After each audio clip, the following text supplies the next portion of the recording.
Hello সবাইকে, কেমন আছো তোমরা সবাই? আশা করি তোমরা সবাই খুব খুব ভালো আছো আর আমিও ভালো আছি।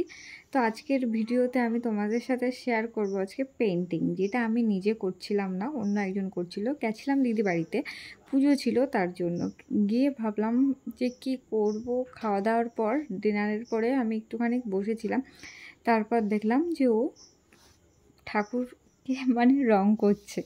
তো এইসব আমি খুব একটা আঁকাআঁকি, আমি খুব সত্যি বলছি, আমি খুব একটা ভালোভাবে পারি না আঁকাআঁকি করতে।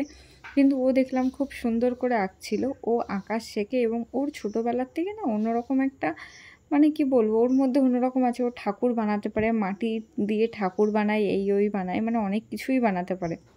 তো ওর জন্যই আমার দিদিকে বলেছিল যে কাকি, যে তুমি আজকে কিছু রং নিয়ে এসো, তোমার ঠাকুরকে আমি রং করে দেবো ওর জন্য।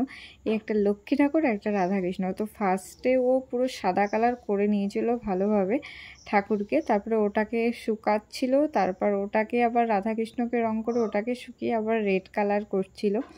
তো রঙটা মোটামুটি ও পুরো রাত্রেবেলার মধ্যে কমপ্লিট করতে পারিনি, যতটা পেরেছে। তো তারপর দিন সকালে উঠে আমি আবার ডিউটিতে চলে গেছিলাম, ওর জন্য বাকিটা তোমাদের সাথে শেয়ার করতে পারিনি।